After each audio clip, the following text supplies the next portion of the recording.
नमस्कार दोस्तों, जय जोहार। मैं कौशल तिवारी और बिहनिया संध्या में आपका स्वागत है। 2024 का चुनाव जीतना है, हर हाल में जीतना है। यह मंत्र देश के प्रधानमंत्री नरेंद्र मोदी ने दे दिया है।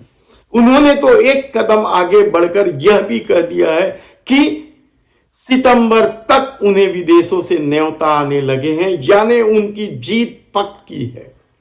लेकिन इस दौर में जिस तरीके से हर मोर्चे पर मोदी सरकार फेल हुई है, महंगाई, बेरोजगारी, कर्ज लेने के मामले में या देश की पूंजी को बेच देने के मामले में, हर मामले में मोदी सरकार फेल है। यहां तक कि लोगों को न्याय देने के मामले में भी फेल है और सत्ता हड़पने के खेल का भी अब पर्दाफाश होने लगा है। तब सारे हथियार निकाल लिए गए हैं।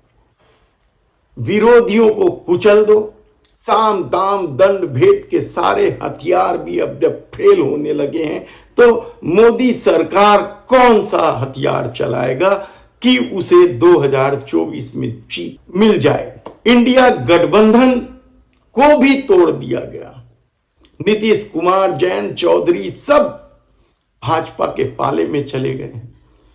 ममता बनर्जी अलग लड़ रही है, मायावती अलग हो चुकी है, अखिलेश यादव भी अलग राह पकड़ने लगे हैं और अखिलेश यादव की पार्टी में भी फूट पड़ गई। विरोधियों को एक एक करके कुचला जा रहा है। या तो आप हमारे साथ खड़े रहो या जेल चले जाओ।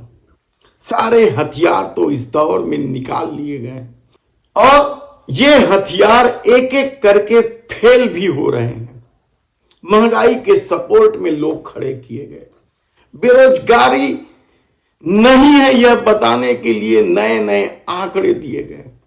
नीति आयोग के माध्यम से यह भी बताने की कोशिश हुई कि अब इस देश में गरीबी खत्म हो रही है और 85 लाख परिवारों को 5 किलो अनाज देकर लाभार्थी बनाने की कोशिश हुई। महिलाओं को लुभाने के लिए उज्ज्वला गैस से लेकर महतारी वंदन योजना तक बनाई गई। बेटी बचाओ, बेटी पढ़ाओ, खेलो इंडिया, सब कुछ दांव पर लगा दिया गया। इसके बावजूद 2024 जीत जाएंगे इसकी गारंटी नहीं है। तब वह गारंटी के लिए संघ और भाजपा क्या करने जा रही है? क्या बहुत बड़ी साजिश हो रही है गांधी परिवार के खिलाफ? यह सबसे महत्वपूर्ण सवाल है। यह सवाल इसलिए उठ रहा है क्योंकि पिछले कुछ दिनों से सोशल मीडिया में जिस तरीके का खेल चल रहा है वह साफ संकेत है कि आने वाले दिनों में भाजपा और संघ के पास इस हथियार के अलावा कोई रास्ता नहीं है। वह हथियार क्या है? हालांकि ऐसा नहीं है कि इस हथियार का प्रयोग पहली बार हो रहा है। आजादी के बाद से अब तक इस हथियार का प्रयोग कई बार किया गया लेकिन सफलता नहीं मिली। तो क्या इस हथियार का प्रयोग इस बार नए सिरे से, नए कलेवर के साथ परोसा जाएगा ताकि लोग कांग्रेस के खिलाफ फिर खड़े हो जाए? 2014 के चुनाव के पहले अन्ना हजारे का आंदोलन, राम बाबा का आंदोलन किन मुद्दों पर था? आज क्या वे मुद्दे खत्म हो गए हैं? तो फिर उनकी खामोशी पर सवाल क्यों नहीं उठना चाहिए? लेकिन हम आज बात कर रहे हैं उस हथियार का जो आने वाले दिनों में बड़े ही तेज मारक के रूप में प्रस्तुत होने वाला है। यानी वह हथियार होगा अब नए सिरे से गांधी परिवार की चरित्र हत्या का। हमने पहले ही कहा कि किस तरीके से इस हथियार का प्रयोग समय समय पर हिंदूवादी लोग करते रहे हैं। महात्मा गांधी की चरित्र की हत्या किस तरीके से की जाती है। देश के प्रथम प्रधानमंत्री जवाहरलाल नेहरू के खिलाफ भी तो किस तरीके से चरित्र हत्या का खेल खेला जाता है। कभी उनके सिगरेट फूंकते तस्वीर सामने आती है तो कभी महिलाओं के साथ गलबैयां। यहां तक कि वे अपनी बहन के साथ जिस तस्वीर में है उस तस्वीर को भी किस तरीके से कलंकित करने की कोशिश इन हिंदूवादी संगठनों के लोगों ने नहीं किया। इंदिरा गांधी को भी नहीं बख्शा। राजीव गांधी कहां छूटे थे?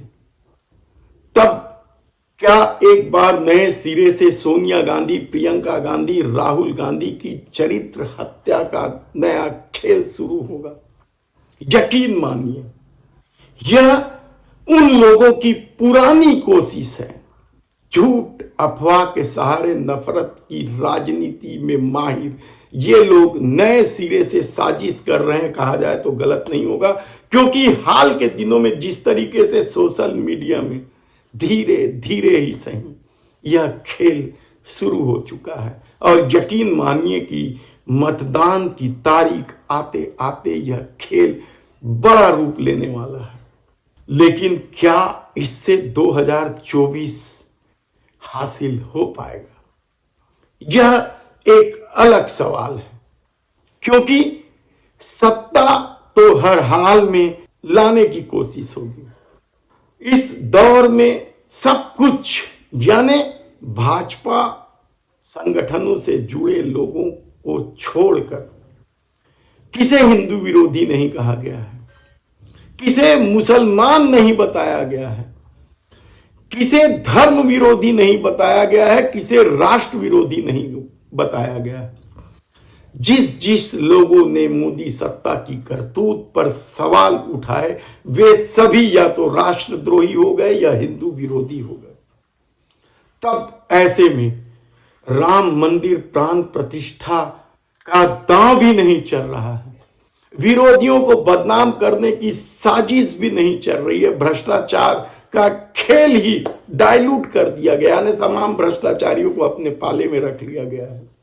महंगाई चरम पर है, बेरोजगारी चरम पर है, विदेशी कर्जे बेहिसाब लिए जा रहे हैं, देश की संपत्तियों को कौड़ियों के मोल बेचे जाने की भी जब खबर लोगों के पास है, और जो सरकार लाभार्थी योजना के तहत सामान दे रहे हैं, गैस दे रहे हैं, अनाज दे रहे हैं, उसका भी जब फायदा होते नहीं दिख रहा है, तो क्या चरित्र हत्या ही एकमात्र हथियार बचा? कहना कठिन है। आप देखते रहिए, यकीन मानिए कि इस चरित्र हत्या का नया खेल शुरू हो गया है, बड़ी साजिश रची जा रही है।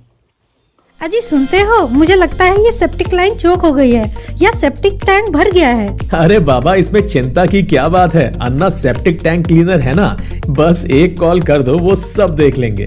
ये वही अन्ना सेप्टिक टैंक क्लीनर है ना, जो बड़े बड़े पंडालों में टेम्पररी टॉयलेट की व्यवस्था भी करवाने लगे हैं। हाँ, है ना ये कमाल की बात। हाँ, इनका कॉन्टेक्ट नंबर क्या है? 9340199840। अन्ना सेप्टिक टैंक क्लीनर, देवेंद्र नगर, रायपुर।